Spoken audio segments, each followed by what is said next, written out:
టేస్టీగా chicken fry ఎలా తయారు చేయాలో చూపిస్తాను. ముందుగా పాన్లో 2 టేబుల్ స్పూన్ల ఆయిల్ వేడి చేసుకొని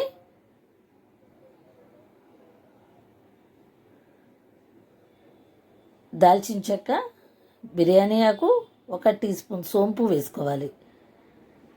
2 పెద్ద సైజు ఉల్లిపాయలను ఇలా సన్నగా కట్ చేసుకొని వేసుకోవాలి. ఇలా షార్ప్ అయిందంతో కలపడం వల్ల చికెన్ ముక్క చెదరకుండా ఉంటుంది. ఉల్లిపాయలు గోల్డెన్ బ్రౌన్ కలర్ వచ్చిన తర్వాత కరివేపాకు, 2 టీ స్పూన్ల అల్లం వెల్లుల్లి పేస్ట్ వేసి పచ్చివాసన పోయిన తర్వాత నేను ఇక్కడ 1/2 కేజీ చికెన్ తీసుకున్నాను. శుభ్రం చేసిన చికెన్ అందులో వేసుకోవాలి. 1/2 టీ స్పూన్ పసుపు, సరిపడినంత సాల్ట్, 2-3 పచ్చిమిర్చి కట్ చేసుకొని వేసుకొని మూత పెట్టుకోవాలి.